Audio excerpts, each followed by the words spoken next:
En 1914, el mundo conoce una nueva dimensión de la guerra.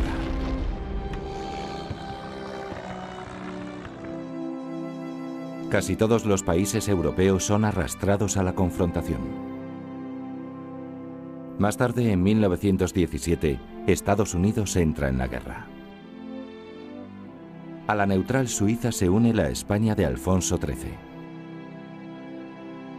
El rey, hijo de María Cristina de Habsburgo-Lorena y casado con Victoria Eugenia de Battenberg, emparentadas ambas con dirigentes de países enfrentados en la contienda, decide quedarse al margen, pero no indiferente a la tragedia.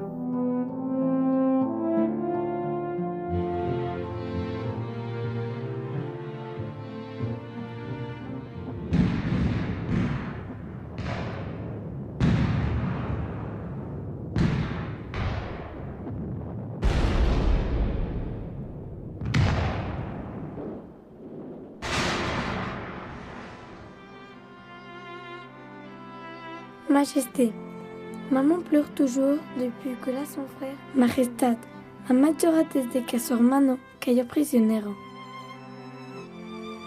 Mamá recibió ayer una carta donde le dice que morirá de hambre.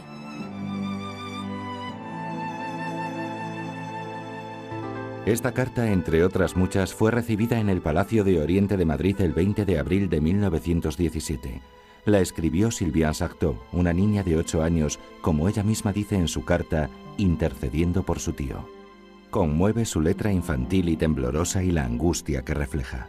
El propio Alfonso XIII contestó a Sylviane y dio prioridad a las gestiones de búsqueda de su tío. Una búsqueda que comenzó cuando entre agosto y septiembre de 1914, 10 millones de hombres movilizados se enfrentaban en una sucesión de grandes choques de una crueldad desconocida hasta entonces. Europa se llena de hombres perdidos, en su mayoría muertos, de los que nada se sabe y nada jamás se sabrá. Las familias insisten en buscarlos y al verse no ya defraudadas, sino engañadas por sus gobiernos, recurrirán a los países neutrales. Situémonos en agosto del 14, 3 de agosto del 14, 14 millones de hombres son movilizados, prácticamente los pueblos salen en masa hacia los frentes y Europa se queda dividida en dos imperios centrales, la Triple Alianza y al otro lado la Triple Entente, que es Rusia, Francia e Inglaterra. En poco menos de 4 semanas, es decir, unos 20 o 22 días, hay 250.000 de bajas. Ese 250.000 de bajas, una gran proporción son desaparecidos, de los cuales nadie sabe nada. Entonces ahí empieza otra guerra, que es la guerra de la desesperación de las retaguardias, en las cuales las familias no pueden dirigirse, lógicamente, al bando enemigo, que es el que se supone que tiene a esos prisioneros o a esos desaparecidos, o sabe algo de ellos, porque su gobierno tampoco les contesta, porque no está en comunicación directa con el enemigo. Están luchando uno y otro por ganar la guerra. Hay gigantescas batallas a un lado y a otro de la historia que podemos situar en el Vístula, y en esa situación de angustia, de desesperación, los ejércitos siguen combatiendo, van a seguir así 4 años, las familias van a estar otro tanto tiempo, se supone sin saber nada, y ante eso hay una sublevación moral. Esa sublevación moral es dirigirse a las personas o a las instituciones que pueden darles información o incluso preocuparse sobre esos prisioneros o desaparecidos. Los dos únicos países que pueden aportar ayuda eficaz son Suiza, por medio de la Cruz Roja Internacional, y la España neutral de Alfonso XIII. A partir de ahí es donde el propio pueblo europeo se dirige a quien su instinto les dice que pueden ayudarles. El domingo 28 de junio de 1914, durante una estancia del rey en San Sebastián, se recibe un telegrama del embajador de España en Austria-Hungría, Antonio Castro y Casaleith. El texto dice: Archiduque heredero Francisco Fernando y esposa fueron asesinados en Sarajevo por anarquistas. El crimen de Sarajevo iba a convertir a la próspera y civilizada Europa en escenario de una catastrófica guerra civil a escala continental. La Primera Guerra Mundial es inevitable. Las presiones ejercidas sobre España para que entrara en la guerra fueron numerosas, ya que existían relaciones de parentesco con ambos bandos. La madre del rey estaba emparentada con soberanos de las potencias centrales y la esposa era pariente de la reina Victoria de Inglaterra. Pero Alfonso XIII optó por mantener una estricta neutralidad. Sin embargo, la política de neutralidad no fue un equivalente ni mucho menos de indiferencia frente a la guerra. El caso de la guerra del 14-18 podemos decir que es la guerra de las cartas. Es la guerra de quien tiene que saber algo del padre, del hijo, del hermano o del vecino que sabe que está desaparecido. Y la única comunicación es por carta o telegrama. Esta guerra de las cartas es una guerra de la protesta pacífica, pero al mismo tiempo muy enérgica de los pueblos. Es decir, ¿quiénes nos pueden decir algo? Españoles y helvéticos o suizos. Pues dirijámonos a ellos. En la Cruz Roja Internacional reúne casi 1000 personas, va a mover 6 millones de documentos, y aquí en un pequeño país del sur de Europa, un rey que sabe cómo funciona la administración española dice, o se dice para sí, esto lo vamos a organizar aquí, donde yo vivo, en Palacio. Lo voy a controlar yo con mi secretaría particular y con unos cuantos colaboradores. Y voy a confiar en mis diplomáticos, a los que si es preciso pondré firmes, y voy a confiar también en los oficiales del ejército y la armada para que visiten los campos de concentración, porque ese es el término que aparece entonces y así se refleja en todos los documentos españoles de la época. Campos de concentración por la dureza de la cautividad, tanto en un lado o en un bando como en otro.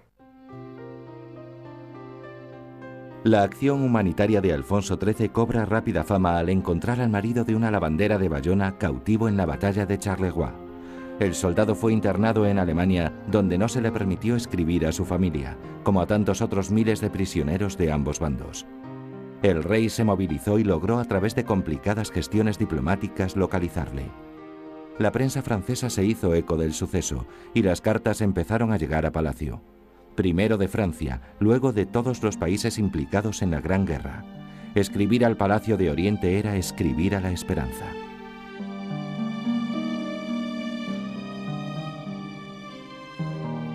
La consecuencia inmediata de esta circunstancia fue la creación de una oficina pro cautivos, costeada por el presupuesto del rey y compuesta por más de 50 empleados y colaboradores, cuya finalidad era localizar a los desaparecidos en el curso del conflicto, hacerles llegar ayuda material e incluso interceder por ellos.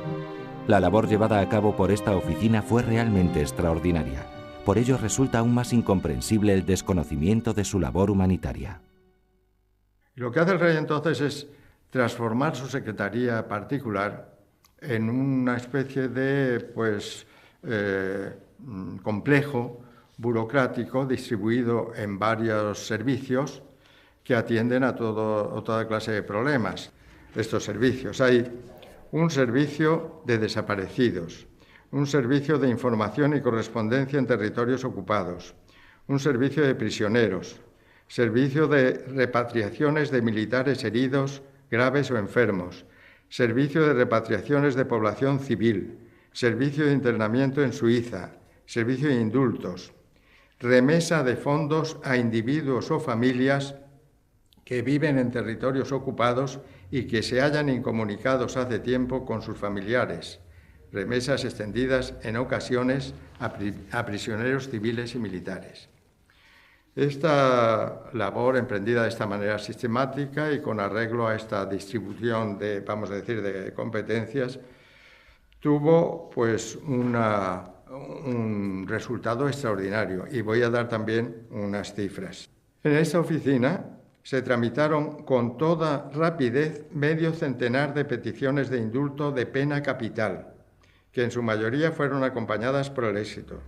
Más de 5.000 peticiones de repatriación de heridos graves, 25.000 informaciones de familias residentes en territorios ocupados y más de 250.000 investigaciones relativas a prisioneros o desaparecidos.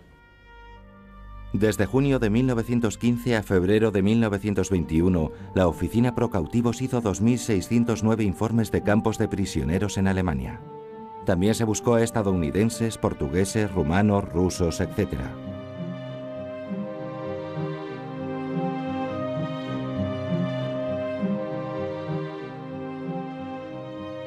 Alfonso XIII gastó casi 1 millón de pesetas de la época, unos 600.000 euros actuales. La forma de proceder de la oficina de procautivos, sencilla y a la vez compleja. Sencilla porque es simplemente poner algo de sentido, de criterio de organización, y compleja porque hace falta muchas horas y las guerras no paran. De lunes a domingo, sesión continua de espantos y de horrores. En las fichas aquí de registro, que se ordenaban y que están, se demostraban tal cual, eso se pueden ver, se ponían una serie de lengüetas de colores que hacían de distintivo, de aviso de lo que estaba pasando. Aparte de poner los colores nacionales, por ejemplo los belgas, el rojo, el amarillo y el negro, o los franceses en los 3 colores, la clásica bandera tricolor, había unos avisos tremendos, algunos de ellos porque se repiten mucho, que es la lengüeta negra que da el aviso de confirmación de muerte, y otra, la lengüeta blanca, que era el aviso de confirmación de prisionero encontrado con vida. Pero hay muchos que no tienen nada, porque eran lo que supone, yo creo que aproximadamente el 80% del archivo, que son una expresión castellana muy concisa, pero estremecedora, que es no hallado. El reinado de Alfonso XIII podría ser calificado de la época del regeneracionismo.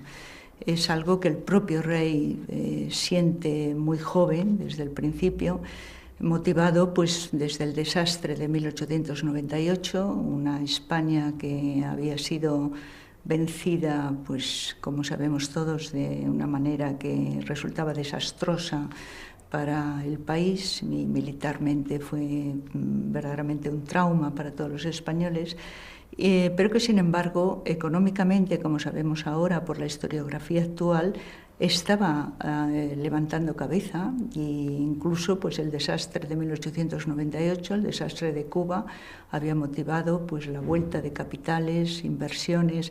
Es decir, España estaba en un momento difícil, pero equiparable también a otros países europeos donde la conflictividad social, la conflictividad territorial era más o menos parecida.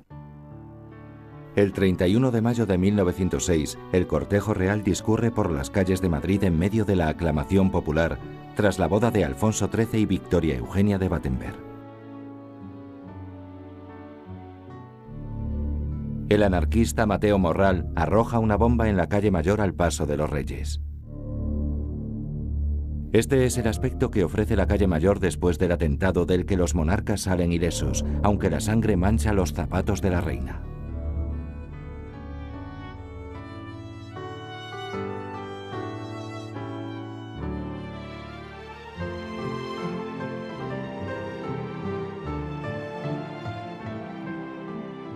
El rey falleció en Roma en 1941.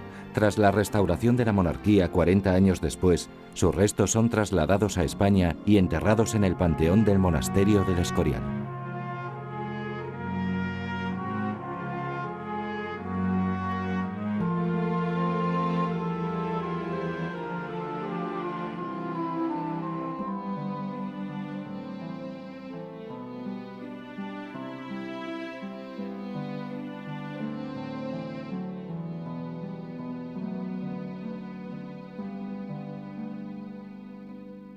Alfonso XIII no heredó una corona en mayo de 1902, fue más bien sucesor de la España del 98, la del desastre que convive con el final de una digna regencia, la del turno partidario y la poesía de una generación solidaria, el país del despertar a la industria y el espejismo africanista.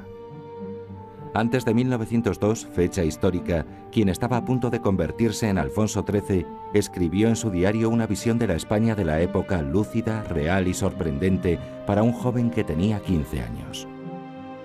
En este año me encargaré de las riendas del Estado, acto de suma trascendencia tal y como están las cosas, porque de mí depende si ha de quedar en España la monarquía borbónica o la república. Porque yo me encuentro el país quebrantado por nuestras pasadas guerras, que anhela por un alguien que lo saque de esa situación. La reforma social a favor de las clases necesitadas, el ejército con una organización atrasada a los adelantos modernos, la marina sin barcos, la bandera ultrajada, los gobernadores y alcaldes que no cumplen las leyes, etc. En fin, todos los servicios desorganizados y mal atendidos.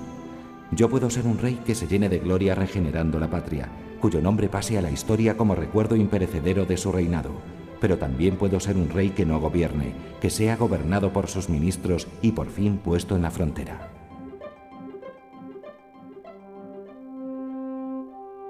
Un texto quizás premonitorio de un rey vitalista, campechano, amante del deporte de la caza, de la vela y apasionado de la velocidad, a la vez que impenitente fumador.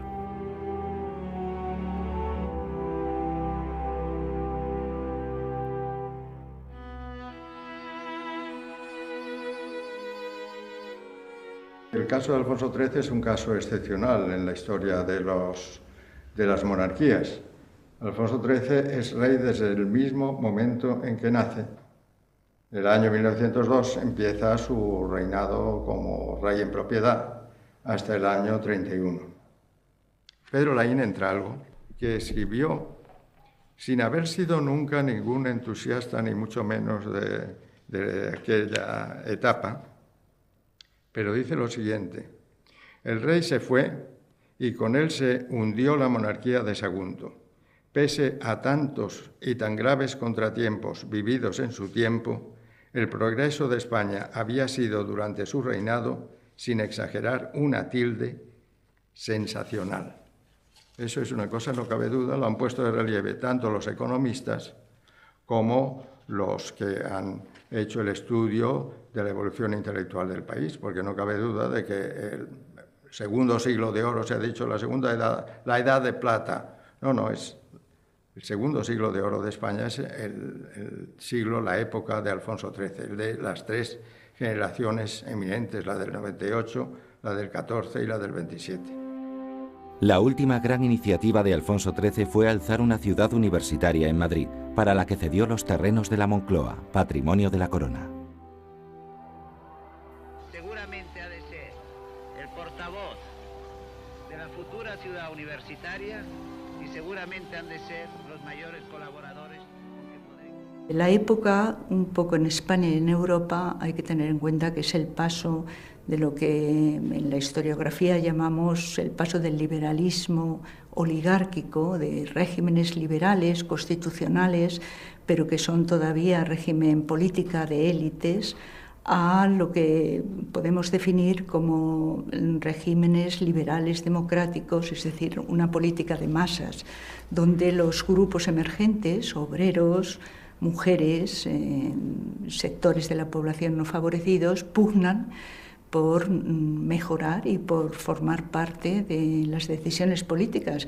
Ese es un proceso larguísimo. Bueno, de hecho, pues en Europa, en el caso de las mujeres, hasta después de la Segunda Guerra Mundial en Francia, pues no finaliza, y en España, como sabemos, pues con la democracia.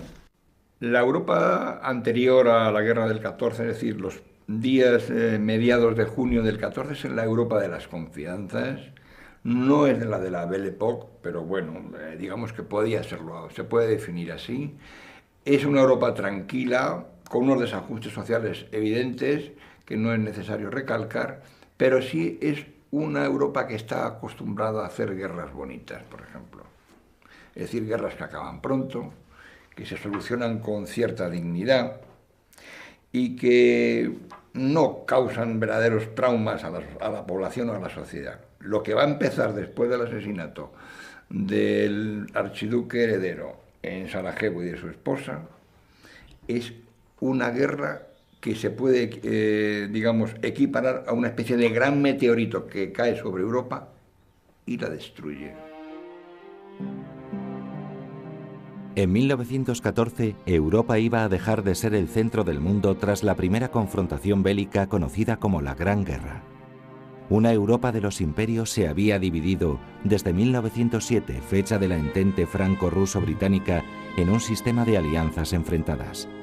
Tal fragmentación de índole cultural y social, no solo estratégica, militar o diplomática, suponía una acción hostil latente entre ambos bloques. La política de los grandes sistemas creía fortalecerse en los balnearios de moda donde se practicaba la denominada alta política, que no era más que una pura ilusión.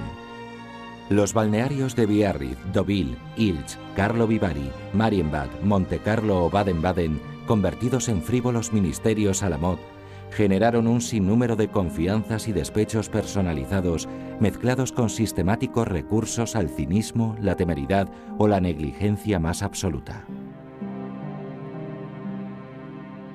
Tan insensatas maneras de conducir a los pueblos, unidas a las conjuras criminales de los servicios secretos, en particular los serbios, más la sobrepresión de intereses, agravios y fobias, conducirán fatalmente a la conflagración sin que nada importen las relaciones dinásticas entre los emperadores.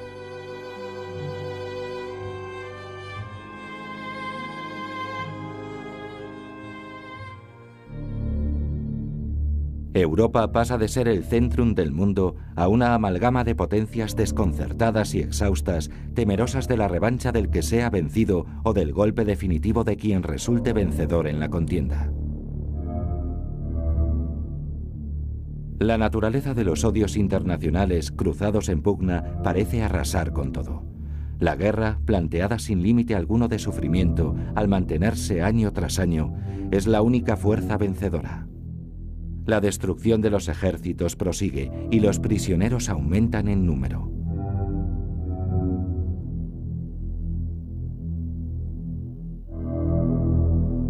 El cientifismo, el nuevo horror bélico, gases, potentes minas, guerra submarina, descubierto en industrias y laboratorios, se utiliza en la batalla sin que nadie lo prohíba.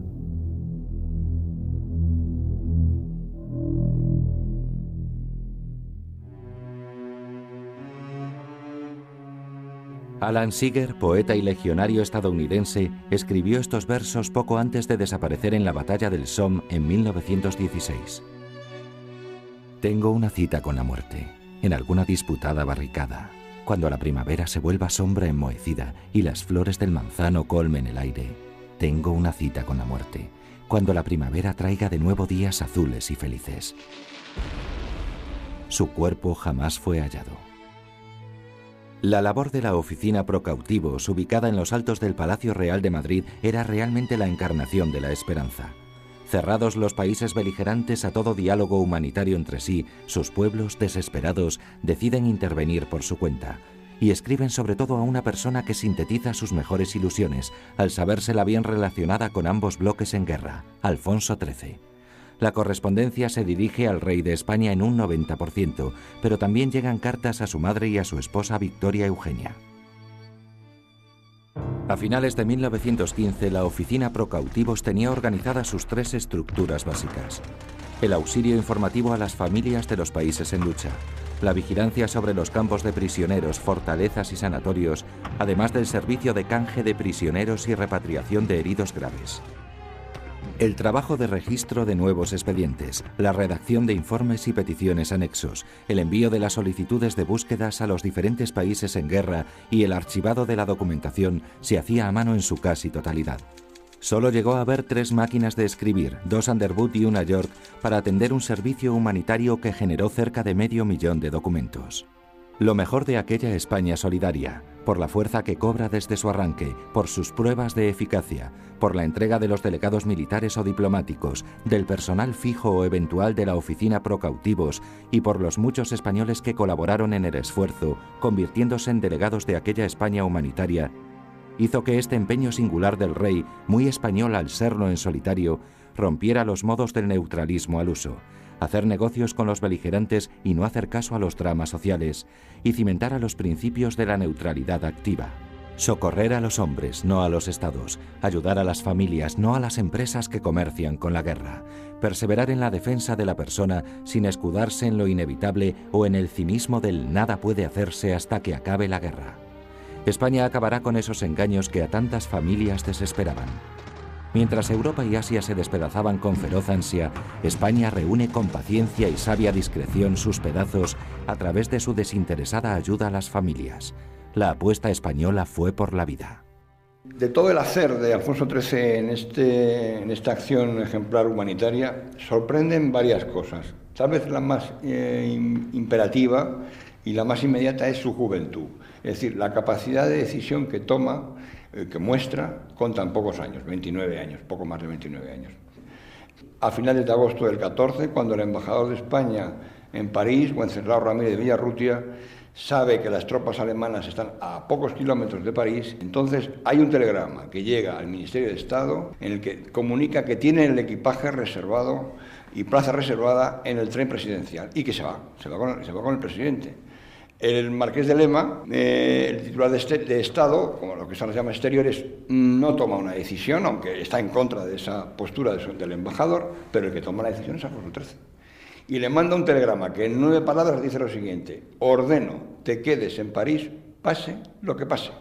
Alfonso Rey, porque España representaba a los franceses, no solamente al presidente Poincaré. Un expediente de papel azul desvaído indaga sobre el paradero de un joven de 18 años, John Kipling, hijo de Rudyard Kipling.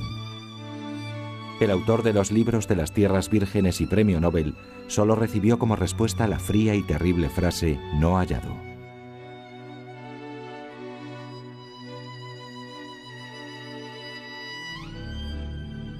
El cuerpo de John fue identificado por fin en 1922.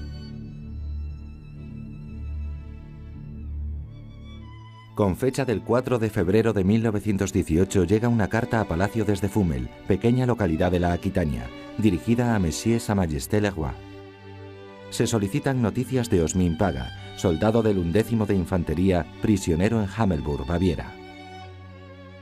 Su esposa Lucía informaba y rogaba al rey. C'est son adresse depuis 3 ans et demi. Esa es su dirección desde hace 3 años y medio. Tiene una niña de 4 años. Espero, señor, que pueda contar con vos. En la primavera de 1918 recibe Lucía noticias procedentes de España. El prisionero Osmin Paga se encuentra bien en el campo de Hamelburg y adjunta una carta autógrafa para su esposa. Nadine, hija del coronel barón Stempel, escribe al rey desde Pensa. J'ose m'adresser à votre majesté. Me atrevo a dirigirme a su majestad primero como rey y después como progenitor. Soy tan desgraciada por la desaparición de mi pobre padre que solo en vos percibo, sire, mi última esperanza. La hija del barón pide a Alfonso XIII. La felicidad de encontrar a mi padre, si esto es así, consagraré mi vida a rezar por vuestro reino y vuestro pueblo. El 19 de febrero de 1916 se enviará demanda de búsqueda del barón Stempel a la Embajada de España en Berlín. Este paso se comunicará a la hija del coronel.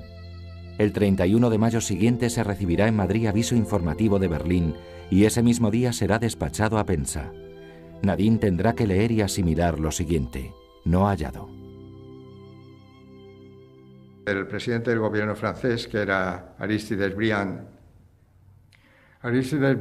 le pide al rey que haga una gestión para que puedan ser repatriadas en Francia unas 20.000 personas que estaban deportadas, se encontraban en Alemania, y la gestión del rey debía referirse a la posibilidad de que fueran repatriadas, que fueran recuperadas por sus familias en Francia. El rey se brinda a hacer esta gestión, la hace y con éxito. Efectivamente, poco después, estos franceses desplazados de su patria vuelven a sus hogares. Esto lo agradeció el gobierno francés extraordinariamente y siguió pidiendo al rey que continuara en su línea de intervención humanitaria. El 27 de agosto de 1918, desde Cirgeray, en el Poitou, una viuda pedía el auxilio del rey para encontrar a su hijo perdido el primer verano de la guerra. Mi hijo, Clément Chauvière, fue herido por una bala en la frente entre Saint-Vincent y Rossignol, en Bélgica. Tenía 23 años. Sus camaradas dicen que fue recogido por los alemanes y que no estaba muerto. Nos han dicho que hay millares de prisioneros a los que se les prohíbe escribir a sus casas. En el verano de 1918 se le comunica a esta pobre mujer viuda el resultado de las pesquisas sobre su hijo, no hallado. Hay cientos y cientos de expedientes, a cuál más conmovedor o terrible. Mi tío abuelo, que estaba, Antonio Ferraches, que estaba con el infante don Fernando de Baviera, estando destinado como médico de la Casa Militar de Su Majestad el Rey, y dado que era de los pocos médicos que hablaban alemán, el rey decide enviarlo a Alemania, ¿no? Y él contaba con, siendo ya muy mayor, con 91, 92 años, él contaba y todavía se emocionaba una de las inspecciones que hicieron, y era un traslado de presos. Había un traslado de presos que había que hacer en ferrocarril, y cuando llegaron allí era el doctor Vallejo Nájera y él, y vieron cómo iban a hacer aquel traslado en un tren descubierto de ganado, concretamente de caballos. Bueno, la indignación fue absoluta, ¿no? Tan es así que consiguieron incluso parar aquella barbaridad, ¿no? Contaba con emoción las duras condiciones que tenían los prisioneros, ¿no? Los tenían horas desnudos en los registros, en pleno invierno, nevando, en fin, unas condiciones bastante duras, ¿no? Él guardó siempre, y luego cuando murió incluso encontramos una nota que decía que lo guardásemos, un anillo que le había hecho un prisionero belga con uno de los botones de su guerrera. Camila Nebot, miembro de la oficina Procautivos, envió una carta a Enrique Liniers, su jefe inmediato, donde le decía: «Tengo a mi hermana con fiebres paratíficas altísimas y no me atrevo a ir a la oficina. Ahora bien, como esto será largo, dígame si quiere que haga en casa el trabajo, en cuyo caso puede mandarme un blog de repatriación militar con número y otro sin él. Unas hojas de papel carbón y cartas. Así trabajaré en casa para que no se atrase nuestra labor». Lo mejor de aquella España solidaria se volcó sobre un mundo sin luces, sin apenas esperanza, aportando la luminosidad de su sencillez humanitaria. La grandeza de una acción institucional como no hubo otra parecida. Nos encontramos en una de las estancias decisivas de la historia contemporánea española, pero también europea. Si estamos aquí, en esta especie de joya viva del mobiliario de la época, es gracias al esfuerzo del Patrimonio Nacional, que a su vez es el que ha facilitado que haya llegado hasta nuestros días casi 500.000 de documentos de lo que se hizo entonces en favor de todo el mundo. Alfonso XIII se solía poner aquí, ya en el primer gobierno que presidía Dato solía ponerse a su derecha, después posiblemente el ministro de Asuntos Exteriores, que era el Marqués de Lema. Aquí iría el de Gracia y Justicia, o el de Gobernación. De Gobernación estamos hablando de Sánchez Guerra, de Gracia y Justicia, Burgos Mazo, después Echagüe, con el de Serrallo, que era el ministro de la Guerra, allí Miranda, ministro de Marina, y posiblemente aquí el ministro de Hacienda, que era Bugallar. Ese fue el primer gobierno, el que se enfrentó con el enorme topetazo de la noticia de Sarajevo, y en poco más de 4 semanas, incluso ni siquiera 4 semanas, ya las declaraciones cruzadas de guerra. España llevó la representación de más de 30 países que estaban a su vez en guerra. Es decir, representábamos a los franceses en Alemania y a los alemanes, estamos hablando de prisioneros o de rehenes civiles, en Francia. Y hacíamos igual con los turcos o con los británicos. Aquí es donde se decide la suerte de muchos miles de personas, generalmente prisioneros, pero es importante también subrayar la enorme cantidad, nada menos que 64.000 casi, de rehenes civiles. Estamos viendo lo que está pasando en Irak o en Palestina cuando hay una sola noticia de un rehén. Imagínense lo que es tener 64.000 rehenes catalogados y preocupándose por ellos, y 4 millones de prisioneros que dependían solamente de los delegados españoles.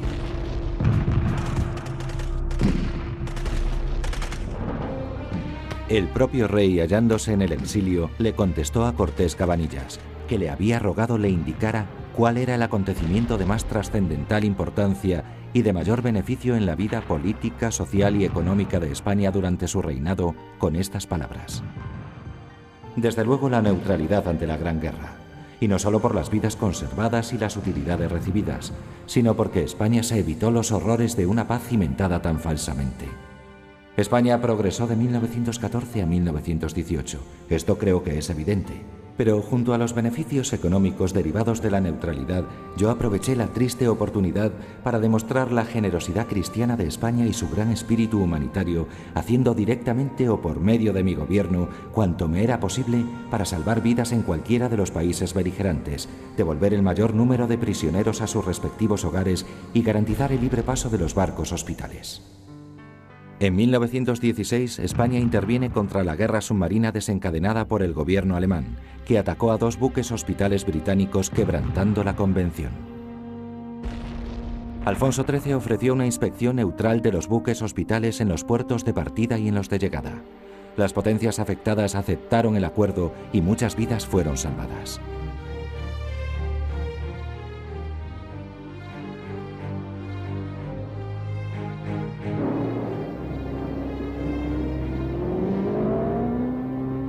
La guerra en el aire, inédita hasta entonces, imprevisible por tanto, con su torbellino de acrobacias y enfrentamientos, causa numerosas bajas en ambos bandos. Los bombardeos aéreos adquieren a lo largo de la contienda una trágica intensidad que el rey conoce y lamenta, a pesar de su apoyo al progreso de la aviación. La España neutral sí cumplió su cometido, aunque sus simpatías no estuvieran al lado de Inglaterra o de Estados Unidos. España tomó partido. Muchos fueron los voluntarios que se enrolaron en las filas de la Legión extranjera. A principios de 1917, 3.000 españoles estaban en el frente desde Lorena a la Champaña. Canarios, catalanes, aragoneses, castellanos, levantinos dejaron memoria de grandes luchadores. La mayoría de los expedientes de la oficina pro cautivos fueron de gente anónima, pero ocasionalmente estuvieron referidos a celebridades, como el artista Nijinsky, que salvó la vida en un campo de concentración gracias a la intervención personal del rey.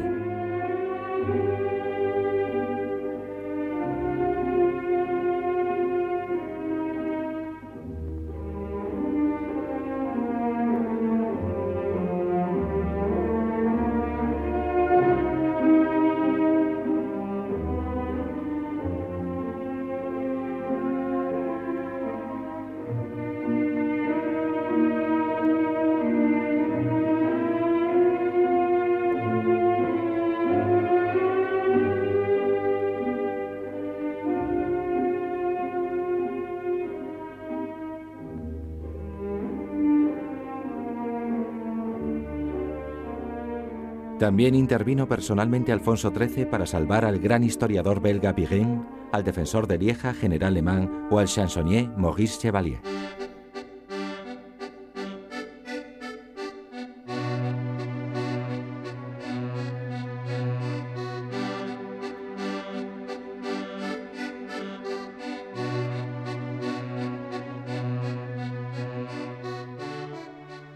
Gracias a la gestión del rey, fue liberado el pianista polaco Arthur Rubinstein y no pudo salvar a la famosa enfermera Edith Cavell, fusilada finalmente por los alemanes por haber ayudado a soldados aliados fugitivos.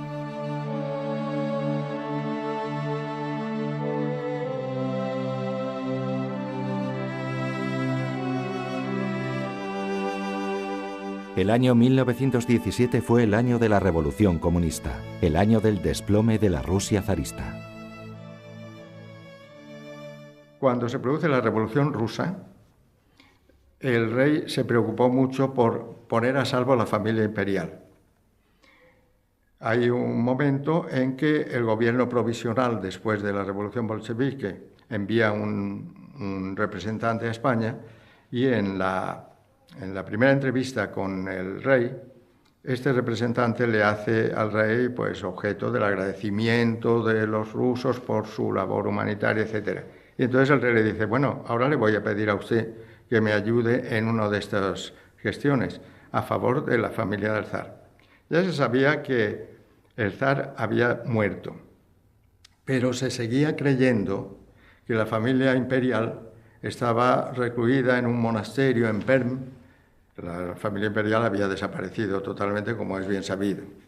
Pero, como esto no se sabía, el rey hizo toda clase de esfuerzos para conseguir su liberación. Es curioso el cinismo con que se llevan a cabo una serie de negociaciones, las exigencias del gobierno ruso para llevar a cabo esta liberación de la familia imperial, etcétera, cuando la familia imperial había sido liquidada. Pero no cabe duda de que el rey fue el único soberano de Europa que se preocupó por llevarla a cabo.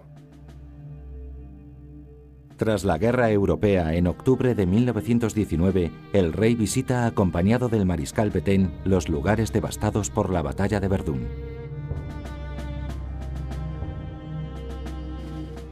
El rey depositó una corona en el monumento a los caídos y recibió el agradecimiento del gobierno francés.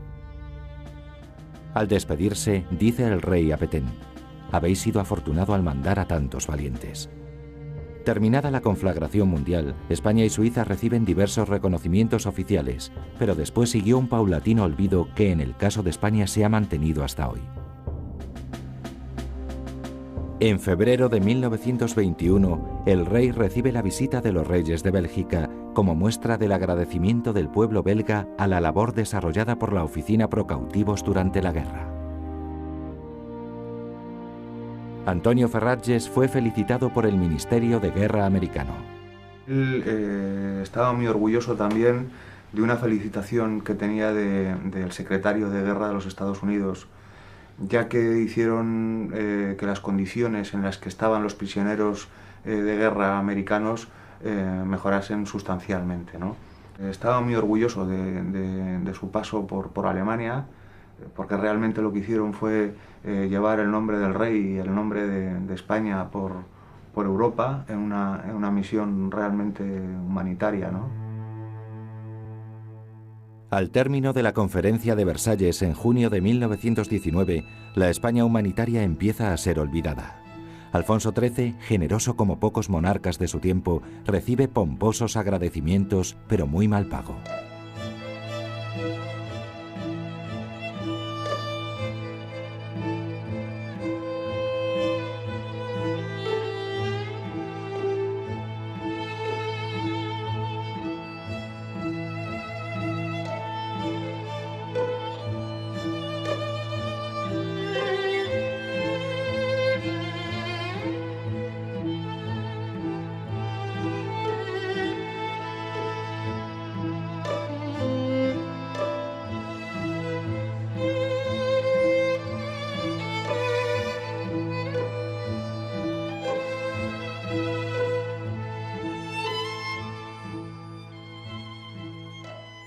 Tras la guerra, la historia continúa. Pero ¿hasta qué punto el ejemplo de lo padecido por el zar influyó en la salida de Alfonso XIII de España en abril de 1931? Los motivos de su abdicación fueron varios, y ciertamente los republicanos los aprovecharon hábilmente para forzar la caída de la monarquía parlamentaria. Entre ellos, muy posiblemente pudo pesar en el ánimo de Alfonso XIII el recuerdo de lo que había sucedido con Nicolás II y su familia. Ninguna potencia había movido un dedo para salvarlos, ni siquiera las monárquicas emparentadas con los Románov. Difícilmente podía esperar más apoyo para sí Alfonso XIII y abandonó España. El rey llega a Marsella en medio de la gran expectación de los franceses agradecidos. Toma el tren hacia París.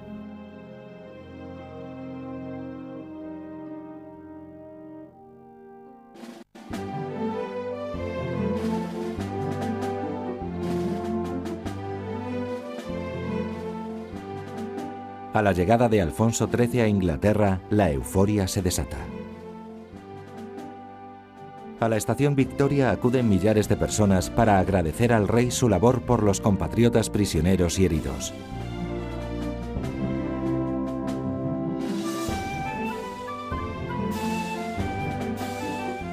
Estas imágenes muestran al rey agradeciendo la acogida que le ofrece el Reino Unido.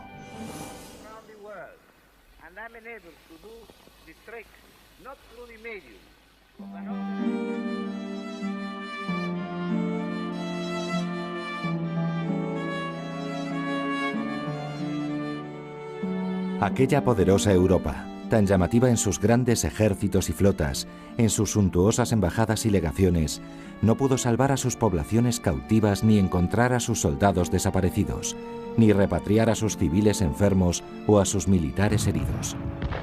El recuerdo de aquella gran iniciativa, desdibujado por el desastre del anual en 1921 y la guerra civil de 1936-1939, quizás sea hoy necesario.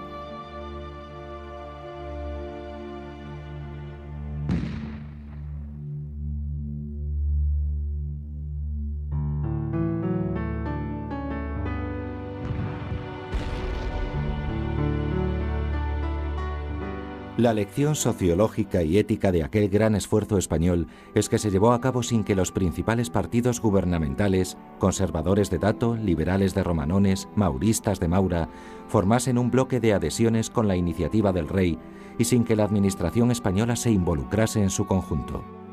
Esto demuestra que la acción humanitaria, para ser eficaz, no exige un gran número de personas, ni se precisan de aparatosos medios o de grandes organizaciones. Basta que unos pocos demuestren a los más lo que puede y debe hacerse.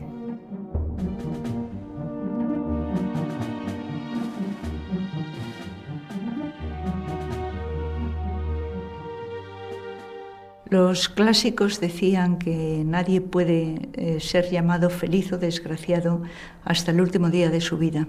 Y eso es aplicable también en historia a pueblos y a personas como Alfonso XIII. La imagen que tenemos de Alfonso XIII es sobre todo la de ese final trágico, y ese final ha marcado todo el resto de esos 30 años largos desde 1902, que son, como decía, pues muy ricos, muy conflictivos también, pero que pasan por distintas etapas, y ha oscurecido hechos tan sobresalientes como la ayuda humanitaria a las familias y a los presos de la Primera Guerra Mundial, esa oficina que se montó en el Palacio Real a base de voluntarismo y de generosidad, tanto por parte del rey como por las personas que colaboraron, y que realmente pues, es emocionante leer los testimonios que hay de la época. Al finalizar la contienda, se veló por la suerte de casi 4 millones de prisioneros y se logró la repatriación de más de 10.000 hombres. Las labores cumplidas por aquellos españoles, guiados por un monarca que supo situarse en su mejor momento como hombre y como jefe de Estado, deben tener una oportuna reflexión ante la realidad conflictiva de nuestro mundo. La solidaridad del pueblo español ante el actual drama de los refugiados o desplazados por situaciones de guerra o cambios de régimen tienen su antecedente en la Oficina Pro Cautivos. En cuanto a las misiones internacionales que el ejército español realiza en el extranjero, debemos diferenciar dos tipos. El primer tipo serían las misiones que realiza en misión o bien de estabilización de paz o bien de control de una zona de posguerra. Y en otro lugar englobaríamos las misiones de carácter puramente humanitario que realiza como consecuencia de determinadas catástrofes naturales. En cuanto a las primeras, y haciendo un poquito de historia, podríamos decir que ya en el año 1988 el ejército español envía unos militares a Angola en misiones de verificación. Posterior a estas se sucedieron las de Haití, las de El Salvador, las de Nambia. Pero bien es cierto que la misión más conocida del ejército español es la que se realizó en Bosnia y Herzegovina desde el año 1992 como misión UNPROFOR protegida por las Naciones Unidas. Posteriormente, desde el año 1995 hasta la actualidad, Misión OTAN ha conseguido estabilizar la zona y dotar a aquel lugar de la tranquilidad que merecía. Bien, pues el ejército español estuvo allí, actuó allí, estabilizó la zona y además prestó su ayuda humanitaria a todos los desplazados y reasentados que por motivo de la guerra se desplazaron a distintos lugares y posteriormente volvieron a sus casas. Debemos recordar también que en el año 1997 también el ejército español se despliega y monta un campamento para refugiados, consecuencia de las movilizaciones que ocurrieron a raíz de la guerra albano-kosovar. Posteriormente, en el año 2003, el ejército español despliega en un casar, en concreto con el buque Galicia, que lleva un hospital a bordo y además un escalón médico avanzado de tierra.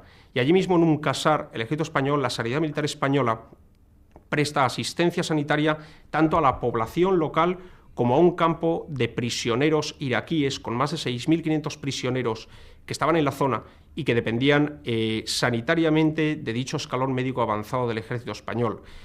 He participado en 3 misiones internacionales con el ejército español como integrante de la Sanidad Militar Española. 3 misiones que han sido en 1998 en Bosnia y Herzegovina, en el año 2001 en Bosnia y Herzegovina también y en el año 2004 en Kosovo. En los destacamentos venía la gente, familias enteras, abuelos, nietos, padres, a solicitar un analgésico para calmar ese dolor de cabeza que tenían desde hacía una semana y que no podían calmar. Asimismo, nos desplazábamos a los pueblos reasentados, las casas completamente derruidas, no había puertas ni ventanas, pero la gente nos recibía con cariño, nos recibía con abrazos, nos recibía con ilusión.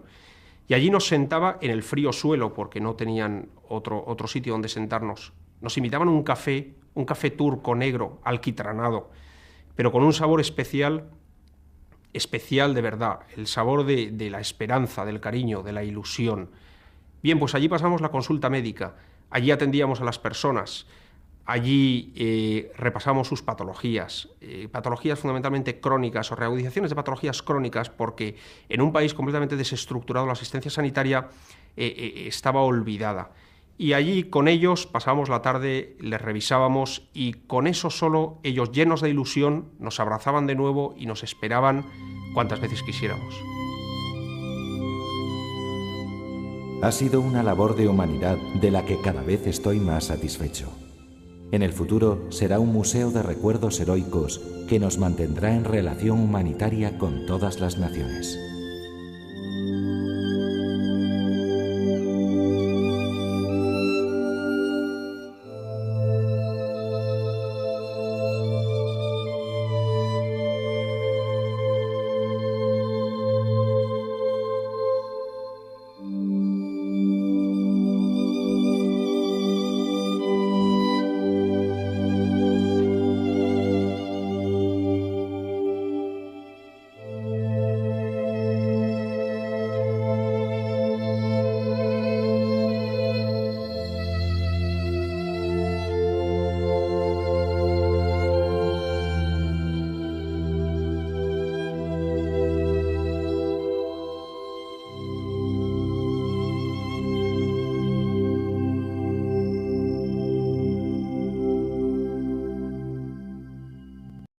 Roja Internacional y la España neutral de Alfonso XIII. A partir de ahí es donde el propio pueblo europeo se dirige a quien su instinto les dice que pueden ayudarles. El domingo 28 de junio de 1914, durante una estancia del rey en San Sebastián, se recibe un telegrama del embajador de España en Austria-Hungría, Antonio Castro y Casaleith.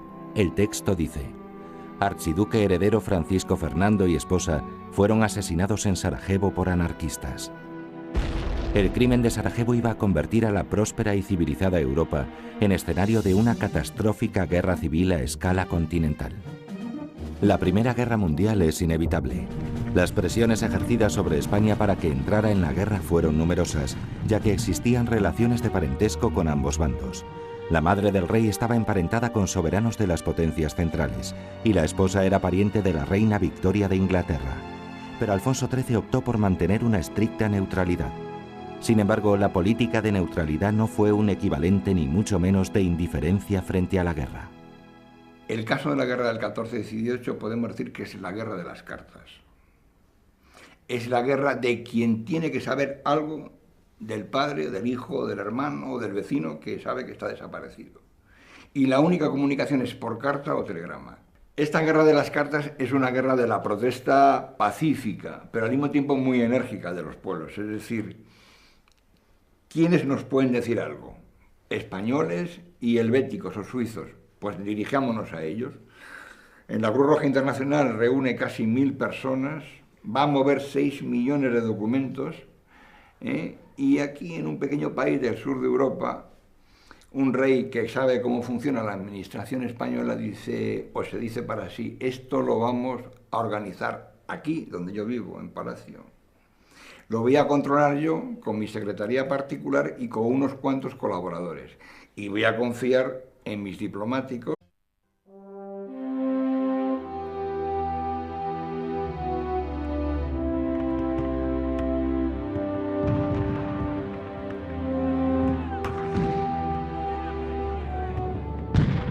En 1914, el mundo conoce una nueva dimensión de la guerra.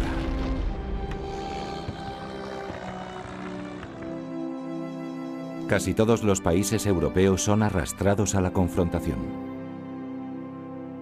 Más tarde, en 1917, Estados Unidos entra en la guerra.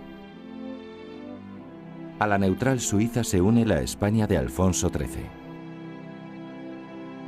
El rey, hijo de María Cristina de Habsburgo-Lorena y casado con Victoria Eugenia de Battenberg, emparentadas ambas con dirigentes de países enfrentados en la contienda, decide quedarse al margen, pero no indiferente a la tragedia.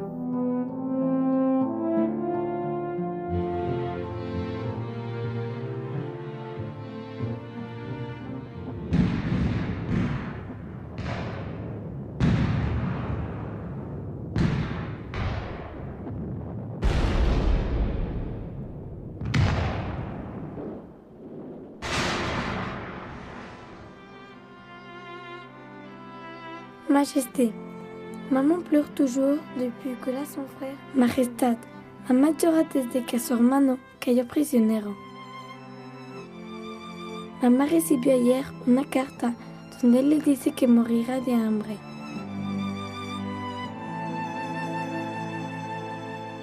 Esta carta, entre otras muchas, fue recibida en el Palacio de Oriente de Madrid el 20 de abril de 1917.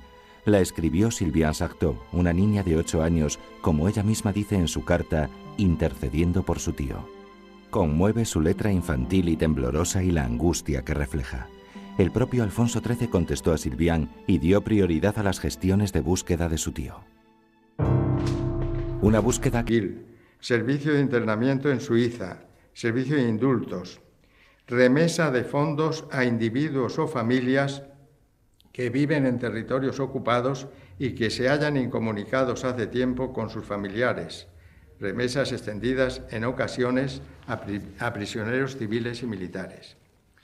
Esta labor, emprendida de esta manera sistemática y con arreglo a esta distribución de, vamos a decir, de competencias, tuvo pues un resultado extraordinario, y voy a dar también unas cifras.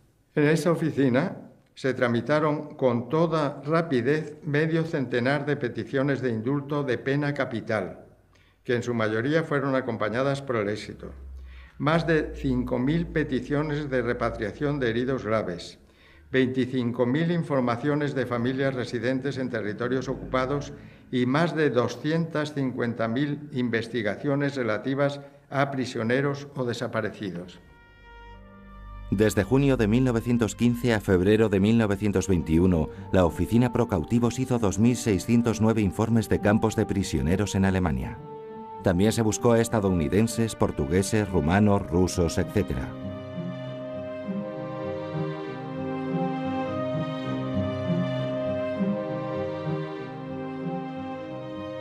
Alfonso XIII gastó casi 1 millón de pesetas de la época, unos 600.000 euros actuales. La forma de proceder de la Oficina de Procautivos, sencilla y a la vez compleja. Sencilla porque es simplemente poner algo de sentido, de criterio de organización, y compleja porque hace falta muchas horas y las guerras no paran. De lunes a domingo, sesión continua de espantos y de horrores. En las fichas aquí de registro, que se ordenaban y que se demostraban tal cual, eso se pueden ver, se ponían una serie de lengüetas de colores que hacían de distintivo, de aviso de lo que estaba pasando. Aparte de poner los colores nacionales, por ejemplo los belgas, el rojo, el amarillo, a los que si es preciso pondré firmes, y voy a confiar también en los oficiales del Ejército y la Armada para que visiten los campos de concentración, porque ese es el término que aparece entonces y así se refleja en todos los documentos españoles de la época. Campos de concentración por la dureza de la cautividad, tanto en un lado o en un bando como en otro.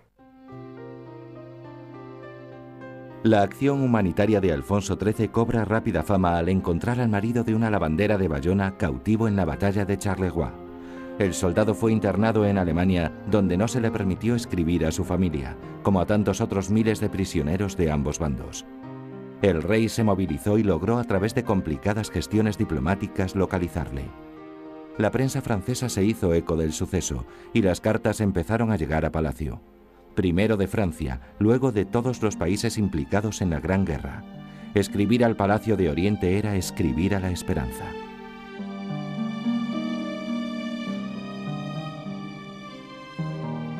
La consecuencia inmediata de esta circunstancia fue la creación de una Oficina Pro Cautivos, costeada por el presupuesto del rey y compuesta por más de 50 empleados y colaboradores, cuya finalidad era localizar a los desaparecidos en el curso del conflicto, hacerles llegar ayuda material e incluso interceder por ellos. La labor llevada a cabo por esta oficina fue realmente extraordinaria. Por ello resulta aún más incomprensible el desconocimiento de su labor humanitaria.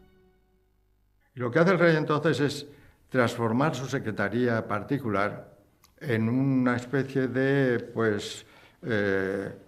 complejo burocrático distribuido en varios servicios que atienden a toda clase de problemas. Estos servicios, hay un servicio de desaparecidos, un servicio de información y correspondencia en territorios ocupados, un servicio de prisioneros, servicio de repatriaciones de militares heridos, graves o enfermos, servicio de repatriaciones de población civil. Que comenzó cuando entre agosto y septiembre de 1914, 10 millones de hombres movilizados se enfrentaban en una sucesión de grandes choques de una crueldad desconocida hasta entonces. Europa se llena de hombres perdidos, en su mayoría muertos, de los que nada se sabe y nada jamás se sabrá. Las familias insisten en buscarlos y al verse no ya defraudadas sino engañadas por sus gobiernos, recurrirán a los países neutrales. Situémonos en agosto del 14, 3 de agosto del 14, 14 millones de hombres son movilizados, prácticamente los pueblos salen en masa hacia los frentes y Europa se queda dividida en dos imperios centrales, la Triple Alianza, y al otro lado la Triple Entente, que es Rusia, Francia e Inglaterra. En poco menos de 4 semanas, es decir, unos 20 o 22 días, hay 250.000 de bajas. Ese 250.000 de bajas, una gran proporción son desaparecidos, de los cuales nadie sabe nada. Entonces ahí empieza otra guerra, que es la guerra de la desesperación de las retaguardias, en las cuales las familias no pueden dirigirse, lógicamente, al bando enemigo, que es el que se supone que tiene a esos prisioneros o a esos desaparecidos, o sabe algo de ellos, porque su gobierno tampoco les contesta, porque no está en comunicación directa con el enemigo. Están luchando uno y otro por ganar la guerra. Hay gigantescas batallas a un lado y a otro de la historia que podemos situar en el Vístula, y en esa situación de angustia, de desesperación, los ejércitos siguen combatiendo, van a seguir así 4 años, las familias van a estar otro tanto tiempo, se supone sin saber nada, y ante eso hay una sublevación moral. Esa sublevación moral es dirigirse a las personas o a las instituciones que pueden darles información o incluso preocuparse sobre esos prisioneros o desaparecidos. Los dos únicos países que pueden aportar ayuda eficaz son Suiza, por medio de la Cruz